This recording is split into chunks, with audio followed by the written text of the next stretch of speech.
मेरा नाम मोहम्मद अब्बास है। मेरे 6 बच्चे ने।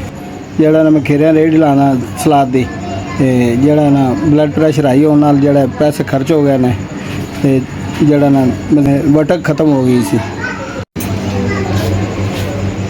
ਰੇਹੜੀ ਤੁਹਾਡੇ ਸਾਹਮਣੇ ਇਹਦੇ ਕੁਛ ਵੀ ਨਹੀਂ ਮਾਲ ਹੈਗਾ, ਖਾਲੀ ਹੈ।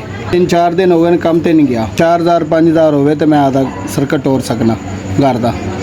6 ਬੱਚੇ ਨੇ ਖਾਣ ਪੀਣ ਵਾਲੇ। 2-3 ਦਿਨ ਤੋਂ ਕੰਮ ਨਹੀਂ ਹੋਇਆ, ਵਿਹਲਾ ਹੀ ਆ ਘਰ। 3-4000 ਦਾ ਸਮਾਨ ਹੋਵੇ ਤੇ ਮੈਂ ਆਪਣਾ ਇੰਤਜ਼ਾਮ ਚਲਾ ਸਕਣਾ। 500 ਰੁਪਏ ਦੀ ਦਿਹਾੜੀ ਜਿਹੜੀ ਨਾ ਉਹ ਮੈਂ ਲਾ ਕੇ ਘਰ ਆਣਾ। 3-4 ਦਿਨ ਦੀ ਨਾ ਵਟਕ ਸੀ ਤੇ ਬਲੱਡ ਹਾਈ ਹੋਣ ਦੀ ਵਜ੍ਹਾ ਤੋਂ ਉਹ ਖਰਚ ਹੋ ਗਏ ਨੇ ਪੈਸੇ। ਫਾਰਮੇਸੀ ਤੇ ਗਿਆ ਤੇ ਉਹਨਾਂ ਦਵਾਈਆਂ ਦਿੱਤੀਆਂ, ਦਵਾਈਆਂ ਖਾ ਲਈਆਂ।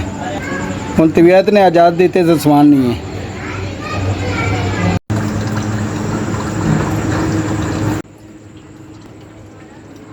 ਪੰਜ ਹਜ਼ਾਰ ਤੁਹਾਡੇ ਇਦਾਰੇ ਦਾ ਬਹੁਤ ਸ਼ੁਕਰੀਆ। ਤੁਹਾਡਾ ਗਲੇ 5000 ਮਿਲ ਗਿਆ। ਅੱਲਾ ਤੁਹਾਨੂੰ ਖੁਸ਼ ਰੱਖਿਆ। ਅੱਲਾ ਤਾਲਾ। ਮੈਂ ਬਿਮਾਰ ਆਦਮੀ, ਬਲੱਡ ਪ੍ਰੈਸ਼ਰ ਦਾ ਮਰੀਜ਼ ਹਾਂ। ਜਿੰਦੀ ਵਜ੍ਹਾ ਰਾਤ ਨੂੰ 2-3 ਦਿਨ ਤੋਂ ਤਬੀਅਤ ਖਰਾਬ ਸੀ।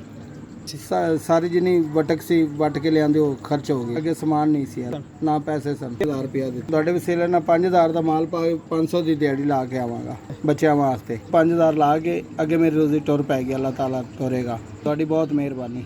ਅੱਲਾ ਤਾਲਾ ਤੁਹਾਡੇ ਅਦਾਰੇ ਨੂੰ ਖੁਸ਼ ਰੱਖੇ। ਤੁਸੀਂ ਗਰੀਬਾਂ ਦੇ ਕੰਮ ਆਉਂਦੇ ਹੋ।